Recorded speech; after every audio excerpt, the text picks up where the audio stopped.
Welcome to Other People's Shoes. This season, we're exploring what it means to be unmade. Life can sometimes feel like an unmade bed. Messy, chaotic, and overwhelming. But here's the beauty. Every unmade bed has the potential to be remade. In Season 20, we're sharing powerful stories of people who faced their life's chaos head-on and found the courage to rebuild, turning their messes into masterpieces. Just like starting your day with a simple act of making your bed, these stories remind us that small steps can lead to extraordinary transformations. So put on your shoes and take the first step toward remaking your own life. You're about to be inspired, challenged, and encouraged in ways you never expected. This is Other People's Shoes, Season 20. Unmade. And now, here's your host, Neil Matthews. Welcome in. Other People's Shoes, Season 20. As we say goodbye to Season 20, it is, in fact, my favorite but least favorite day of all time. Okay, maybe not of all time. That was a little dramatic. It is season finale day. We have gotten here. We've walked here. We've taken some journeys together. Our bed is finally made. Well, sort of. We have one more bed to be remade. Now, listen, I don't know how some people feel in this political, in this military age that we live in. My dad spent 20 some odd years in the Marine Corps. I grew up in Camp Pendleton, California, which is near Oceanside. Some of you know this. I was born in Camp Lejeune, North Carolina. Yes, that might be the reason why I love all things North Carolina. There's something powerful to me when I sit with somebody who has taken what I call the oath. And if you're not familiar with that, maybe that's something you need to look into. I'm always excited to get that perspective. Told our guest in our preliminary chat in the blue room, green room, whatever you want to call it, that I still sometimes wonder what life would have looked like had I taken the oath. Maybe today, as we step into these shoes, hopefully you can set aside your stuff, your preconceived conceptions and ideas, and really hear a story. And maybe perhaps, as Jessica so often says to us this season, we'll be inspired. Help me welcome in my new friend, Josh. Josh, how are you today? Neil, what's up, dude? How you doing? I'm good, man. I told you I wore the camo shirt for you. No one can see us. They can only hear us. They're going to have to take my word for it. On my camo shirt, it has to be. There's still a North Carolina logo. I found this a number of years back. As I mentioned to you, I went to North Carolina. It was homecoming weekend, and it was even Veterans Day weekend. On to you. Help us with this as we get going and rolling. Is there a size shoe that you like to wear, like size-wise, that fits you, that you're comfortable in? What size might that be? Dude, interesting question. Hey, I'm a size 10, currently wearing these, right? Dude, so those are Crocs? Or no, sorry. Those are Birkenstocks. These are from Target, dude. So my wife had a set of these last year, and they were like pink. And I kept sliding them on, and they were too small for me, and I kept wearing them. So she just bought me my own pair, dude. And these are sick. I made a switch to wide toe box shoes 2 years ago, and it changed my foot posture. So you went to a wider shoe, and it changed everything for you. You made space for your feet. Changed my feet. You made space. You didn't just take up space. You made space. Yeah, sort of, man. Took a little bit of tension off, let the foot widen and spread. It's been good for me, man. Been on my feet for a long time. That could be so metaphorical. It could be too early for the metaphors and the philosophies. We'll press forward. I know normally you're wearing Target brand Birkenstocks, we'll say. Is there another brand? I know you are an athlete in some respects. You try to stay fit. You were saying you're doing the pre-workout as we're getting ready for today.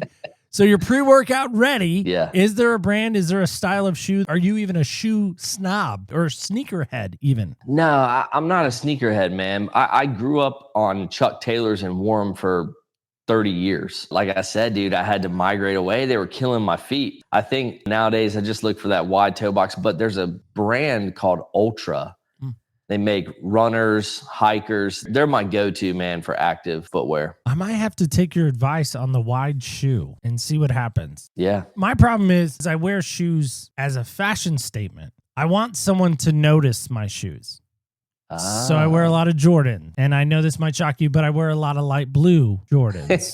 Yeah. I know that comes as a shock to you. I know we just met like 5 minutes ago. Probably doesn't shock you too much. That always interests me, man, how people can be interested in things that I'm not. What brought you to shoes? I don't know. I think growing up, didn't have a lot of money, military family. My mom bought my first pair of name brand shoes, British Knights. I'm really dating myself. And they were all white. I probably talked her into it because she would not normally have bought all white shoes. I mean, that's not how she would have operated. She would have known immediately they would have been not white. They would have been like, great. I started seeing how I felt and how excited I was when I put on a new pair of shoes. I'm a big basketball guy. You probably figured that out too. In The Last Dance, Michael Jordan talked about putting on a new pair of shoes for every game he played in. And he said the reason why is he wanted that feeling of wearing new shoes because he thought he could play better, knowing that they were a brand new pair of shoes like we did when we were little kids. And I was like, man, I can resonate with that. When I get a new pair of shoes, it's the same feeling for me. I get excited. I feel like I'm unstoppable. I feel like I'm a little more excited. And maybe that's why I have so many shoes is I'm like trying to find that perfect pair, almost like story of Goldilocks trying to find that perfect bed. And so maybe this leads into our first question with you. When you heard about us talking about this idea of an unmade bed, now being a military guy, I would imagine you had to get squared away a lot. Are you a bed maker in the morning? Is that not your MO? I'm a bed maker, man.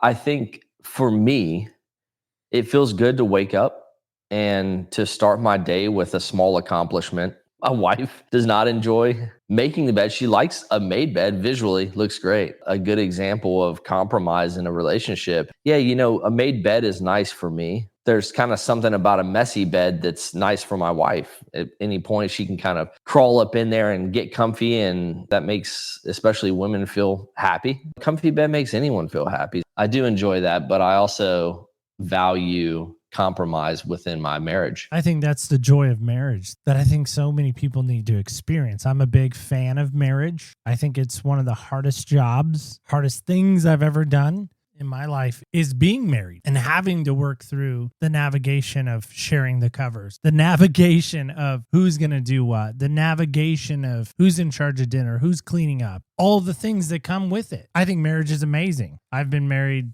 24 years and I met my wife at 17. She should have known then what she was getting, but she still said sure. So here we are. Nice. Is there moments in life that you can maybe pinpoint back to that you really felt yourself personally unmade, that maybe you had to be remade like a bed? I think that's my goal every day, man.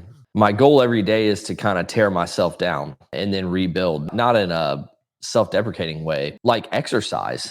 You're tearing the muscle to rebuild it. It's necessary. Micro scale, it's every day. It's every action. I seek opportunities to be challenged, even if that's a hard conversation. A lot of people avoid hard conversations. I love hard conversations. I know that when we come through that and get to the other side, man, we're just better equipped to have better conversations in the future. On a macro scale, dude, yeah, I've been challenged and I've had to rebuild many times. So many things come to mind. Specifically in my military career, I made a lot of transitions. Just starting from the jump, I joined the Army at 17, 11th grade of high school. Talk about being remade, dude.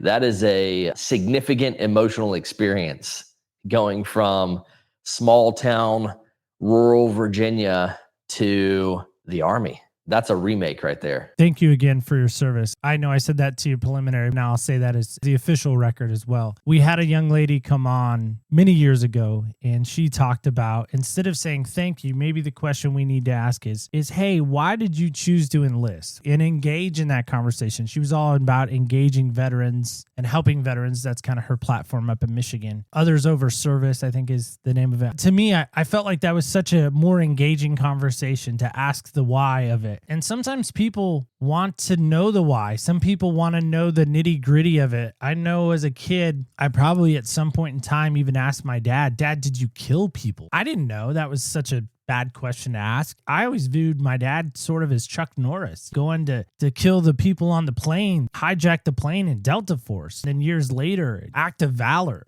Tears of the Sun with Bruce Willis. And you see all these military movies and you think that's the glamour life of a military service person. You got the war paint on, you got the fatigues on, you're sneaking behind enemy lines and you're killing the bad guys again, whoever the bad guys may be. Military life isn't like that. I think that's a really fun thing to talk about. That question, have you killed anyone? I think that's been romanticized. Even if they don't feel negative about that question, they feel like they have to have negative feelings about it, whether you're asking it or being asked. For me, it's pretty simple, man. I don't mind that question at all. It's like any other question. Have you done it or not? Killing people in war, I can only imagine it's massively different than just conducting murder in a law-abiding society. I've killed a lot of dudes and I have no problem talking about it. That's the nitty-gritty part of service, the nitty-gritty part of war. I think something that we have to understand is that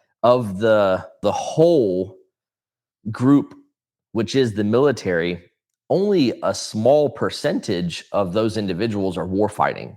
That's the nature. The warfighters require support, whether that's intelligence or logistics, transportation. 9 out of 10 people that you come across in the military have probably not actively engaged the enemy. And that's not a hit on them. Man, I needed food. I needed fuel. We do not survive without that support. But I think maybe those people have a hard time answering that question because their service is not captured in killing the enemy. Their service is captured in bringing guys like me ammunition. Maybe questions like that make them feel a little uncomfortable. They want you to value their service. You're already saying that you value that singular act over maybe what they did. You almost dismiss the offensive linemen when it comes to football. I know this is a weird parallel, perhaps, for some. Totally get it. For some, but you get it. It's not the glamour job. They're the ones blocking. They're the ones protecting. They're the ones, if the quarterback ends up on his backside, they're the ones that are getting yelled at by the coach. They're never making the newspaper. I have a good friend that played offensive and defensive lineman. He's like, Neil, it's not the glamour job. We have to protect the asset, which is the quarterback, which is the running back. It's our job to protect the asset. We're on asset protection. And believe me, my asset is on the line in every sense of the word. Asset. I think those that can read between that line, right? Not that you're the pretty boy or the glamour person per se. You're the one at the end of the spear. There's a lot of things before you get to the end of that spear that, again, I think people forget. And I love that you just said what you said, by the way, because there are so many people that come in and support. They don't see that. And it almost makes them feel they're not as valued or not as important. They didn't have the ability to end someone's life in the crosshairs. That wasn't part of their MOS, or that wasn't part of their story. So therefore, are they less important as the end of the spear? No, because they're just as important. And I love that you gave your fellow brothers and sisters some kudos in that respect. You said something kind of interesting in our questionnaire that jumped out at me. And that happens, and that's why we send them out, is it does help me prepare. You talked about in 2008 being in Afghanistan, even being in the room with a suicide bomber and his entire family. Now, first off, I got to put myself back to 2008. I remember where I was. We just had a daughter, and I'm a young dad. And it's hard for me to even fathom being in Oregon and then all the way somehow to transport myself to 2008 with you in Afghanistan. There's something that's been on my mind for a while now. And so I've been asking from time to time service people who were in the Iraq-Afghanistan conflict, because it was asked of me by somebody that I know that I go to church with. Again, I didn't serve. Openly and freely share that. I wish I had, but he asked me this question and I still don't know how to answer it as a civilian. He said to me, and I quote, "Neil, do you think Afghanistan was a waste?" And his name's Nick. And I have a couple friends named Nick, so it's not the Nick most people may be thinking of. But he said, "Do you think Afghanistan was a waste?" And I looked at him with very much empathy in my heart, and I said, "Nick, I am not the one to answer that. do you think it was a waste, Nick? And I saw tears start to come to his eyes. And he's a Marine. He's a former Marine. And he said, yeah, why the hell were we there? So I posed that question to you. Yeah. Dude, I love that question. First, right up front, no, it was not a waste. For so many reasons, man. I consider myself a student of history, a bad student at that. I enjoy it. We were attacked on 9/11.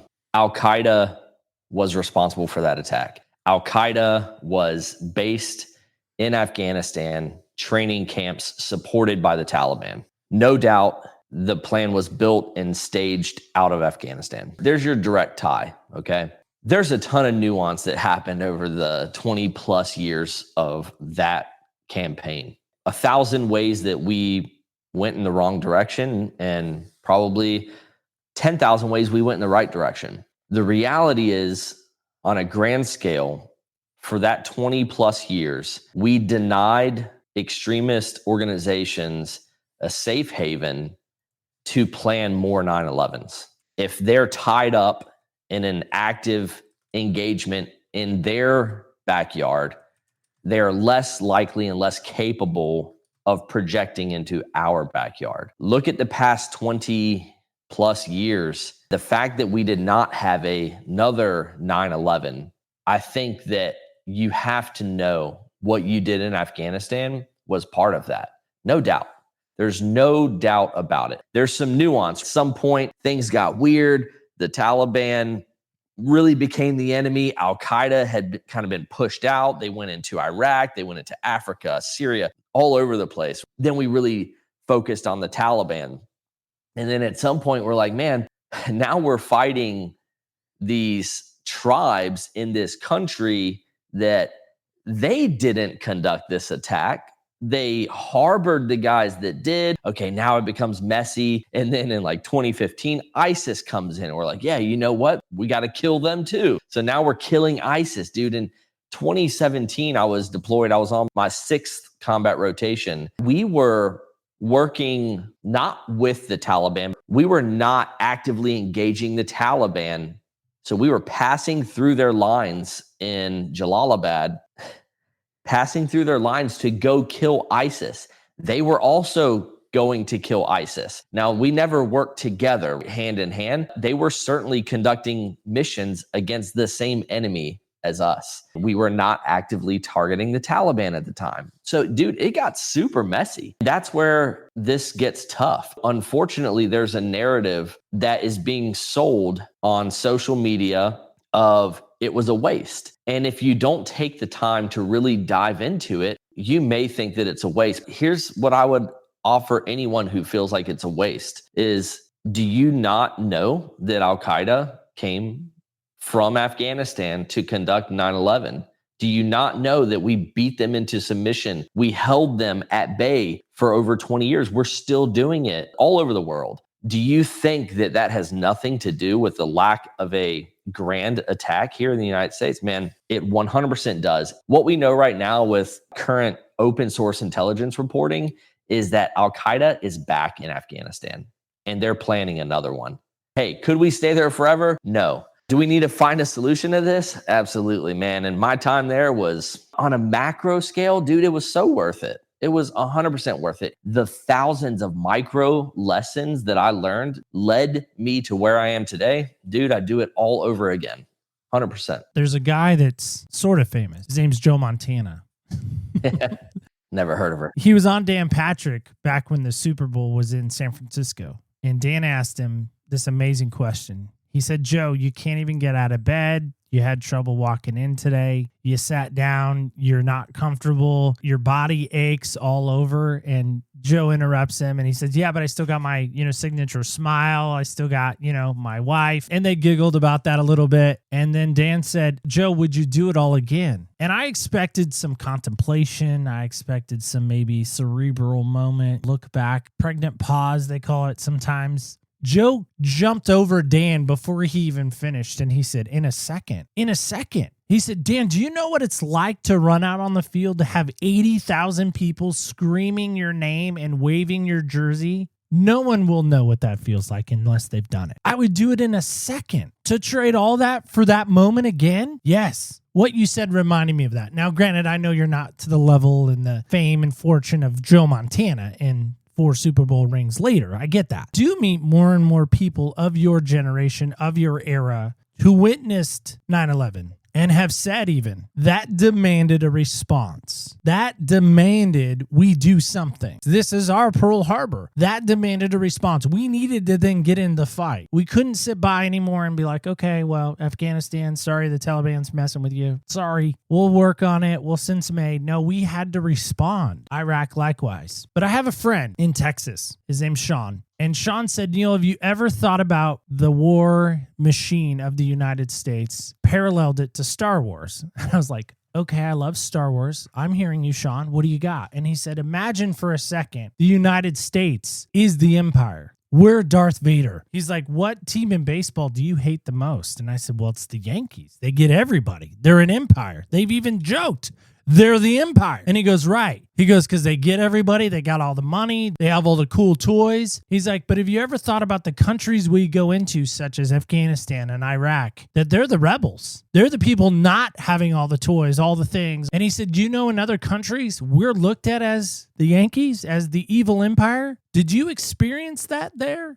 as being this infidel, this less than? We don't want you here. Get out of our country. Yeah, dude, man, another awesome question. As humans, we have this desire to oversimplify things and to make them black and white so that we can understand it. Sure. Could we even be compared to the Germans of World War II? There are certainly parallels. Is America Nazi Germany? No. I was in Iraq in 05, 07, and 08. Did 3 trips there. 08, I spent half the year in Iraq, and I spent the second half of the year in Afghanistan, which is kind of crazy. You know, you were talking about 08 and you had just had a child. I had my first daughter, my first child, in December of 07. And then I spent all of 08 gone. Half the year in Iraq, half the year in Afghanistan, fighting 2 very different wars. Killing, being killed, some of my teammates, and just experiencing some wild stuff. Could we simplify it and say America was the invader and the rebels were fighting the good fight? I mean, sure, maybe. I think that's probably unfair, doesn't do things justice. You look at Iraq, man. We went to Iraq over weapons of mass destruction, and we see where that turned out. Then once the regime fell, we shifted that fight to Al-Qaeda. Al-Qaeda saw an opportunity to come kill Americans. So at one point, Iraq shifted to this, hey, yeah, we're not here for weapons of mass destruction. We are actually now fighting the same guys that conducted 9/11. So there was some righteousness to that fight. And then again, it shifted back to ISIS. Dude, it's very complex. I think that when we really break it down and we look at it on a human level, most people in the world do things because they think it's right. Dude, even Hitler, I'm assuming, probably thought what he was doing was right. That makes it so much more complicated. I think that assessment is an oversimplification of what was going on. Truthfully, I certainly believe that there are little examples of the Taliban farmer who just wants his village to practice Islam and doesn't want Americans there. And maybe he even doesn't want Al-Qaeda there. Here we are pitted against each other and killing each other. No doubt, man, that happened for sure. And that's unfortunate. And that is the horrible thing about humanity and the horrible thing about war. Bottom line, I don't think it's that simple. Well, let's go back to 08, being born in 07. That's when my daughter was born too. So it sounds like we have kids right around the same age. So that's cool. I love that commonality. And we both have daughters. No guy's ever going to be good enough for her. And my daughter likewise. And they don't understand that, by the way, Josh. They don't understand that. My friends have recently been sending me that Allstate commercial where the boyfriend shows up to the house and everyone in the house is wearing North Carolina stuff and the dude's wearing the Duke shirt. I'm like, that's my life. That'll never happen. He never comes inside. Just saying. 08, you're in this room. There's a suicide bomber. His family's there. I'm guessing there's kids there because that's kind of the Muslim culture as well. They have a lot of children. That's kind of how they operate. That is a tenet of their faith in some respects. Help us get into that room. I'm guessing, again, a very unmade, a very messy situation. Yeah, it's '08. At this point, I'm on my 4th combat rotation, my first one to Afghanistan. We are about halfway through the rotation. It's winter. It's very cold. We're in the eastern part of the country. Life for us looks like waking up in the morning, which is actually the night. So we're on reverse cycle. So you wake up, it's dark. Go grab some food, wait for the mission to drop. Mission drops, you get on a helicopter, you fly out somewhere. Sometimes you don't even hardly know where. You kill or capture a high value target and you come home. Come home, you eat food, you go to the gym, you go back to sleep. You do that, you just repeat it. On my first rotation, we did that for 6 months. We did 165 direct action missions. It's a lot. You're talking about every night, every other night, depending on weather patterns, other restrictions. So that's your life. Barely see any daylight. What an experience. On this mission, we were going after a named objective from the Haqqani Network. The Haqqani Network was a prevalent organization within Afghanistan and Pakistan prior to us entering the country. And guess what? They're very prominent now as well. They're making moves. Of course, they were a priority for us. We are trying to dissect the Haqqani Network in Eastern Afghanistan, doing a great job at that. So our job is to basically pick apart this leadership chain of command. We identify this target, we do a mission brief, we climb on helicopters. Man, the feeling of getting on a helicopter with 30 other dudes that are the most capable humans in the world at doing what you're about to do, it's a feeling that you will chase for the rest of your life. And you just kind of have to be okay with the fact that you'll never feel that again. That looks like darkness, loud but quiet, the roar of the helicopter engine, the heat from the helicopter on the inside, but the cold air blowing in, roar of the rotors, have your headset on so you have some ear protection, and it's loud, but it's quiet. If you're a seasoned guy, you're probably going to sleep for a little bit if it's a long helo ride. Nothing else to do back there. Then you start getting close to the objective. Get a 10-minute call. You look down at your map one more time. You check your GPS. You make sure your rifle's good to go. You pull your nods down, your night vision device. You make sure they're working. You start going through all your checks. You already did these checks 10 times. You're doing them again because it matters. You get that 6-minute call. All right, we're getting close. Then you get that 1-minute call and you know, okay, we're officially in it. It's game time. This helo could come over top of this HLZ, take an RPG, and we all burn in. That night, come in, 1-minute call, 30-second call, ropes, meaning we're dropping the ropes out of the back of the helicopter and we're sliding out of this thing. We're operating out of MH-47s because of Special Operations Aviation. These are big school bus looking helicopters, fit a full platoon of Rangers. Slide out the back, down to the bottom. As soon as your feet hit the ground, it's freezing and it's quiet. Yeah, you can hear the rotor above you. It's more quiet than when you were in there. And then that helo goes away, and then it's silent and you're alone. With the team, of course. We would always do an offset. So now we're walking in. We're going to walk into this house. This night we walked in, we get to the home. I'm on primary assault. I'm the first few guys into the building. We clear the top floor and nothing. Now we know he's there. Okay. He's not there. We persist because like I said, we know he's there. Clear the whole top floor. And then we realize there's kind of a dug in almost basement that's kind of dug into the mountainside. So we come around there, we breach that door. This is where everyone is. That already is strange. They were all hiding below in the basement. Must have knew we were coming for one reason or another. Instinctively, I bypass 2 closed doors on my right and I go for an open door. I enter the room with one of my teammates.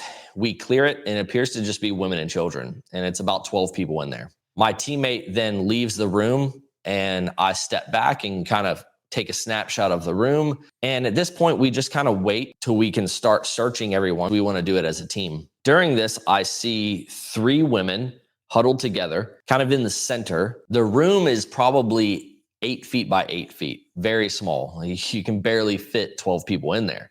Then I see a ton of children. All the kids are kind of looking up at me, being kids, man, ranging from babies to teenagers. I kind of got this sense that something was off. My intuition was pinging. Out of standard operating procedure, I stepped forward. I wanted to make sure that these were women. So I pulled up the headdress because they had their faces covered. I pulled up the headdress on the first woman. Yep, woman. I come to the second woman. I pull up the headdress and it's a big beard. It's a man. In that moment, I looked right in his eyes. I knew who he was. I knew he wanted to kill me. I knew he was about to try. His wives started to grab me. So now I'm in a physical hand-to-hand tussle with all three of them. I start to fight physically with my hands. As I did, I was trying to create space between them and I. So I'm stepping back. They're kind of pulling me back in. At that point, the man had committed to detonating a suicide vest that he was wearing. It's hard to go back and dissect everything because I don't know exactly what his hands were doing and when and if the initiator was clicked. From my final assessment of reviewing this for a long time, he attempted to detonate the suicide vest and there was what we call low order detonations. Essentially, the initiator goes, the main charge doesn't. From there, I knew because I saw that occur. I saw his hands. I saw that occur. I stepped back and I knew I had to make an engagement. I began to engage him. But at this point, after he attempted to initiate the suicide vest, he kind of tucked back down. He almost clenched like this as he was doing it, anticipating what was about to happen. From there, I knew I had to kill him. He had just tried to kill everyone in the room. And I knew that he was going to progress it. His hands then go back under. He tucks back under and I see him fumbling. At that point, I started to make my engagement. I started to shoot him in the upper torso. I was hunting for his head. I couldn't see it, covered with his shemagh. I'm putting rounds in him, heavy, fast. And he pulls a fragmentation grenade out as I'm engaging him. I kept engaging him. I think I shot him 12, 15 times, somewhere around there. One of my rounds landed on his spinal cord and he kind of jerked back, fell directly backwards, and I shot him more in the head. Grenade clenched on his chest. As I was doing that, two more of my teammates came in and witnessed the final portion of the engagement. And I remember just being super hyped up, man. I had just stopped this guy from detonating this suicide vest and then furthermore, this fragmentation grenade. Don't know how I survived that. What's happening? His whole family just witnessed this. Now I have a teammate's hand on my shoulder and it's kind of like slow motion snapping out of me. And he goes, "Good shooting. Let's go." This now presented a structural issue. This guy has a grenade on his chest and he's wearing a suicide vest. We need to get out of this house. So we all exfilled out of the house. We get outside. Hey, we need pictures of this. We need to positively identify this guy. I had to go back in, take pictures of him. Yeah. Wild. A lot more to that, but that's the essence of that night. Walked back out, climbed on the helicopter, went home, got some food, hit the gym, went to sleep, man. It was a surreal experience. Had more experiences like that throughout my career. I learned a lot from it, learned a lot about humanity in that tiny moment. I learned a lot about conviction, someone who was so willing to go so far for what they believed. Wild times, man. Wow. I say this with respect, no teasing or joking in my voice, I hope. I felt like I just watched SEAL Team 6 on Paramount Plus. You're not David Boreanaz. I think that's the dude that plays. Is it? I think. I don't know. My wife would know that. He played an angel. I know that. Maybe it is David Boreanaz. Yeah. You just make it sound like a Tuesday also, by the way, Josh. It's what we did on Tuesday. Wait till Thursday. Dude, that is surreal. That's the part that doesn't make CNN. Mm-hmm. That's the part that doesn't make Fox. That's the part that doesn't make MSN. It's what happened there. I know there's going to be the humanitarian folks that say, well, you just orphaned their family. In their society, in their culture, the man works, the women do not. You just took away a child's dad. You're a dad yourself. You stopped a daughter from having an amazing wedding day their dad no longer can now be a part of. You wrecked that for their family. You are a murderer. All for that flag, all for that star and that stripes, all for that? You did that. I didn't. You did. Your response to that would be what? Dude, both sides matter. Both perspectives matter. Yeah, I killed their dad and he needed to be killed. The crazy thing is that he was going to kill them first. He was going to kill them first. My experience with Islamic extremism started when I was 8 years old. I had an aunt who was married to an Egyptian Muslim, and I loved him, adored him. He was amazing. He was an amazing uncle. He had some friction in their relationship and they were getting a divorce, and he was not going to allow that. And he trapped the entire family in the house and burnt the house to the ground and killed everyone, including himself. This is not an attack on Muslims. One of my dearest friends to this day, who I have to my house every single year, I fly him in, is an Afghan. I love him. He is truly one of my closest friends in life. He always will be. He's not an extremist. There's no place in this world for extremists, whether you're a Christian extremist, a Muslim extremist, a political extremist. There's no room for extremists. They are irrational. They do not care about you. They do not care about their own. They will go to any length to meet their mission. That's where we differ. I'm not an extremist. I was there on behalf of this nation to do a mission. We went into his house with the goal of capturing him, bringing him back, and giving him due process. That's a fascinating thing, isn't it? We didn't just go into these villages and kill everyone. We went in, strategically snatched people out of their beds. Dude, I held babies the same night that I killed their dad. I didn't want to kill their dad. I wanted to take their dad, give him due process, even to the point in Iraq and Afghanistan where we started to let their judicial systems work. We built them and then let their judicial systems work. That's the goal. Get you back. Hey, let's figure out if you are who we think you are. Okay, no, dude, you just tried to kill your entire family with a suicide vest. Sorry, brother, that didn't work out. Some people need killing, and that's unfortunate. War is a nasty, unfortunate thing. I wish that their father had made better decisions. I wish that he had not dressed up as a woman that night and put himself with his wives and his children. I wish that he had actually been the honorable man that he thought he was. If it's me, I'm stepping outside with my hands up as far away from my wife and kids as possible, as far away. In fact, I might make them leave. To the benefit of the Taliban, there were many times that we would go into a village. I have video of this. Every woman and child walking out of the village, and we would let them walk out, and we knew what that meant. It was game on, dude. We're about to fight. And that was respectable, man. That's honor. Put yourself in a basement with your wives and your children and try to kill me in that manner. It didn't work out, bud. What was your MOS? My dad was a combat engineer. Help us understand what your duties were in the Army. Yeah, that's a great question, man. So I joined the Army as an infantryman with the opportunity to go to the Ranger Indoctrination Program, which is now called Ranger Assessment and Selection Program, to go into Special Operations. The Ranger Regiment is part of United States Special Operations Command. So that's what I did. I was an infantryman in the Ranger Regiment for 5 years until I went to Special Forces Assessment and Selection. Now I'm kind of taking what I view as a step up to go to an organization that operates a little differently than the Ranger Regiment. That's where I spent the remainder of my career.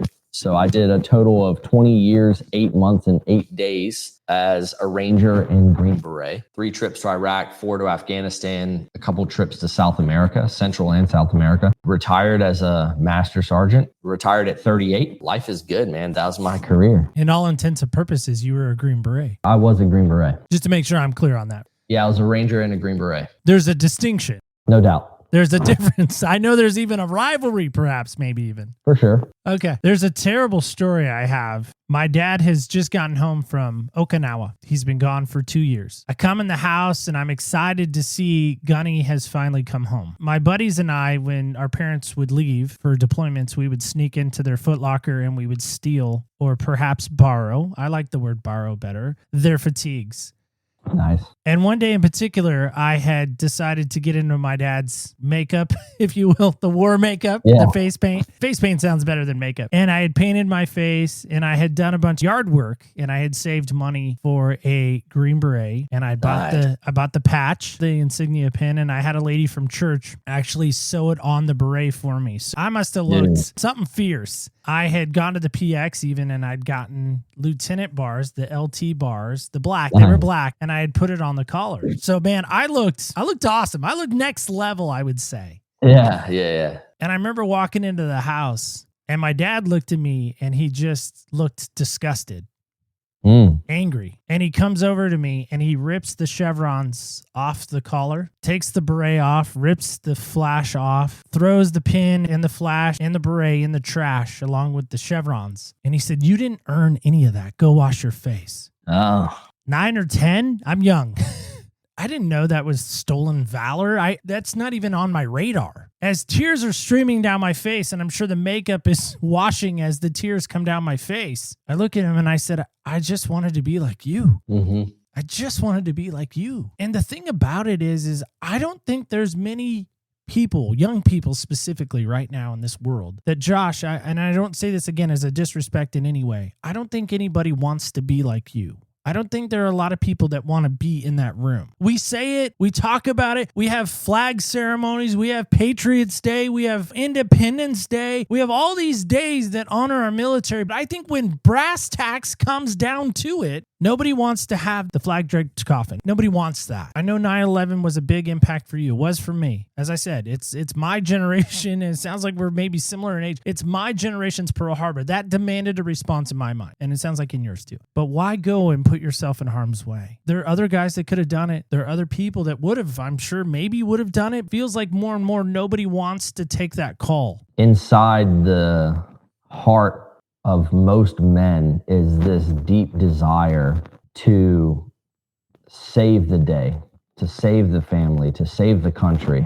The difference is the person that's willing to just take the leap. And that's nothing special. I'm not saying that I'm better or exceptional.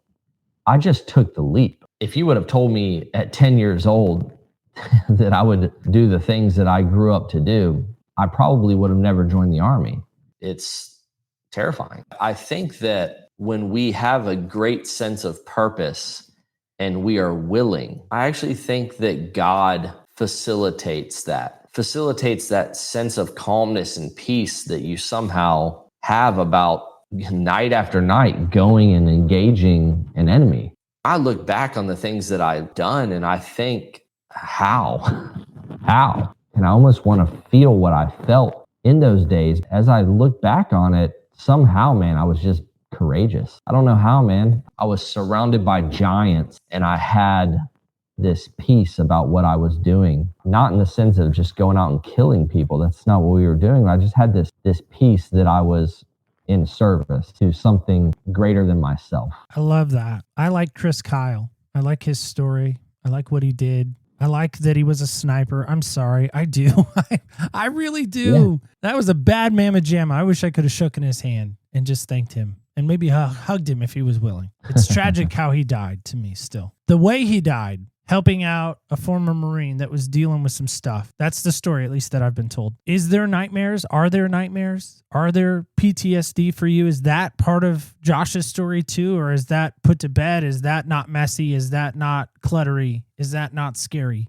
You know, I remember 10, 15 years ago coming home and after experiencing many of these things, my parents asking me, hey, are you okay? Do you have PTSD? Anything like that going on? I'm like, no, dude, I'm good. This is great. It's great stuff. Yeah, I've been through some horrible things. I really have. I know I'm good. I don't understand PTSD. And hey, that's the beauty in growing older and gaining wisdom and facing new adversity. At one point, it all just hit me. I think I had been tucking it in and avoiding facing some of the reality, and it just slammed me. And it slammed me through anxiety and depression. And it really climaxed with the closing of Afghanistan and the way that it was closed. And it wasn't for many of the reasons that some may think. It was actually because there was no more war to fight. You seen Major Payne? Yeah, it's been a minute, but yeah.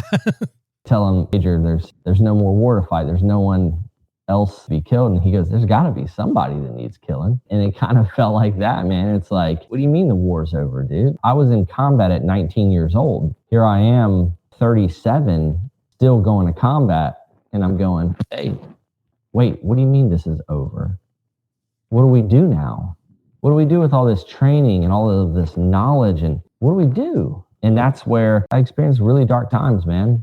And I was able to reorient. And hey, you know what? War will not last forever. Now, I find purpose in the organizations that I've built. I always found purpose in my family. So that was The singular concrete object that was there to provide me purpose no matter what. And that's really what kept me alive. But when war left, and look, I want to say it like this. It's not that I was a warmonger. I just need to go shoot people. That's not it at all, man. It's the brotherhood. It's the adventure. It's the service. It's all of those things, man. It's so hard for anyone to understand unless they've endured it. There's something special about it. In fact, I heard someone say one time that PTSD was the reality that you'll never get to experience feeling that cool again. That's PTSD. That, hey, dude, that's gone. It's gone, and there's got to be something new. So that new thing became Hero Games Charity, my nonprofit. And then now it's Counterculture Solutions, my for-profit business. It's my family. It's my community. I coach at a CrossFit gym. I'm nice to people. I'm making friends. I'm not, this is my new life, man. And it's awesome, dude. And I love this more than I could ever love my past life. So when I say the phrase to you, to free the oppressed, yeah. what does that do to you? And why is that so significant? Yeah, Oppresso Liber. It's the Special Forces motto. Man, I think that captures the mission and the selflessness of a Green Beret, which is to go places where tyranny exists and people do not have the opportunity to live a life with true autonomy and to taste freedom and to give them that opportunity. I think that's another beautiful example of what we did in Afghanistan. Women were being educated because of our campaign in Afghanistan. You want to talk about De Oppresso Liber, to free the oppressed. We were doing it in that manner, man. Regardless of how we feel about the Taliban and their connections to 9/11, we know for sure that they are a very oppressive organization that stones women to death, does not allow their women to leave their houses, right? We talk about the very people that hated that war are here in the United States talking about women in America being oppressed. Brother, people have not seen what oppression looks like. There's so much to it, man. It's what a Green Beret lives by, is that opportunity to go give people the chance of freedom. May 2nd, 2011. Does that ring any bells on your side? Yeah, for sure. UBL was killed. Osama bin Laden. Yeah. What did that feel like for you when that happened? Another day, man. Another day. Whatever. Just another day. Just another Thursday, as we were talking about. Yeah, I mean, it was one of those things where I was proud of the boys that got in that helicopter and flew out there and did that. If you listen to them talk about it, it was a little more than another day for them, for sure. The details of the mission, it really is just like another mission, man. It doesn't matter if you're going to kill a high value target or a low level commander, like the details of the mission are the same. You get on the helicopter, you fly there, you do the deed and you leave. I think that it was a nice form of closure in some ways. Osama bin Laden was a really nasty dude. He needed to be killed. He needed to face justice. But guess what? It's the starfish and spider analogy, right? When we talk about leadership, these Islamic extremist organizations, they're starfish. They're not spiders. You can't cut the head off the spider. It's not a spider organization. It doesn't just die. It's the starfish. So you cut one of the arms off and it just keeps flourishing. It's backed by a rigid ideology. In the grand scheme of things, yeah, it was symbolic. It did nothing to fracture that organization. The part I struggle with is Obama claiming credit. I struggle with as a patriot. Just saying. Well, I orchestrated a raid. The raid, as what it's been described to us, your state's side, sounds very similar to the suicide bomber story that you told us. Just the operation of it, the way they found him, the way he was surrounded by all of his wives and children and all the things. I don't think he was dressed in drag per se, but maybe he was. Who knows? You talk about faith. I've shared a little bit of my faith and that I've boldly declared multiple times on my show that I'm a disciple of Jesus. Is that true of you, or is that not a good description of you? It is, man. I was raised in church, grew up in church, had a fantastic relationship with God, with Jesus, through most of my military career. I've raised my children in the church. I'll tell you that seeing the things that I've seen has fractured my faith in some ways. Watching that Muslim extremist go steps beyond any Christian here in the United States would ever go for their faith, you have to think about that. Say, hey, why is he so convicted? What is it that he believes that pushes him this far? Not for a second am I a Muslim. In fact, I studied the Quran. I read about that faith. And I can happily say that there's nothing about Islam that I follow or believe. But I needed to do that for myself. I needed to see, like, what is this? Why are they so convicted? All of that has led me right back to Jesus. I'm seeking right now, dude. I don't know the answers. I don't know that God exists. I don't think anyone knows. We can say that we know, but listen, man, like, I know I'm talking to you right now. I don't know that I'm talking to God. I've never seen him. Sure. Okay. Well, I've felt his presence. Or, dude, it's a big conversation. All that to say, I had a relationship with Jesus. I saw the world. I explored, and I'm right back to where I started, man. Jesus was real. Jesus was crucified by the Romans. We know that Jesus spoke to over 500 people after the crucifixion. This is either the greatest heist in the history of the world and the most documented when you look at historical documentation, or it's real. And for me, I had to run that down, and I have to continue to run that down. Well, I appreciate you sharing that, because I know there are those that would listen to you now, especially after that last little segment, and think, well, he's a believer. He's maybe a disciple or wanting to be a disciple of Jesus, learning more about who Jesus is. I hate the word Christian, by the way. It's just so overused and misused in some respects. And a seat of judgment, I feel like, a lot of times when you say the word Christian. But in that, there are those that would push on that and say, well, how can he be a Christian and still kill people, or a disciple of Jesus and still kill people? And I guess they need to wrestle with that on their own. We don't necessarily need to get into that. When you think about the fallen brothers, the fallen sisters, those that have fallen in arms with you, next to you, and you go to maybe those services with the flag draped coffin. Yeah. Do you ever thank God? Do you ever thank someone? Do you ever just say, I made it out, they did it? I mean, like, what it goes through your mind during those? Dude, I'm an overthinker. I'm a deep thinker. And I've thought about this so much that in 2017, I started a nonprofit called Hero Games Charity with my brother, his wife, and my wife. The mission is to bring a special operations Gold Star family, so a family that lost their service member in combat, here to Bedford, Virginia, once a year. We pay for all of their expenses, flight, food, lodging, and we give them the best, man. We house them for a week. We hang out. We hit the mountains. We do a podcast because we also have our own podcast. And on Saturday, we have a big fitness event called the Hero Games. And it's all in honor of that person. And this isn't a fitness event for people to come out and see how tough they are. And it's not about them at all. It's 100% about the person. Since 2017, we've been doing that with these families, building relationships with the families. And it's been so healing to me, man. I've had the opportunity to host the families of some of my brothers that died. So when I look at the sacrifice of the dudes that didn't make it back, I then look at my predicament of being here and ask, what more can I give? That's what I can do now. Because I'm here, I can remind everyone that there's dudes and girls who went all the way. I didn't go all the way, man. They went all the way.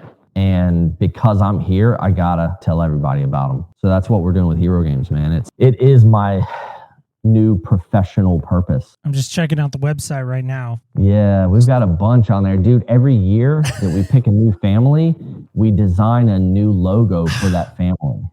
So, and actually we let the family choose the logo. Yeah, man, it's cool. It makes me weep that you guys are doing that. You're not forgetting about them. That's the struggle I run into personally, is I've had a number of folks that have passed, not in the dramatic per se, or in the military service per se. I always wonder, a year from now, we always forget who they are. We forget what they meant. And then maybe a Facebook memory or a social media post pops up and we're like, oh, that's right. Aunt so-and-so passed away, and we remember it for the moment, and then we scroll on.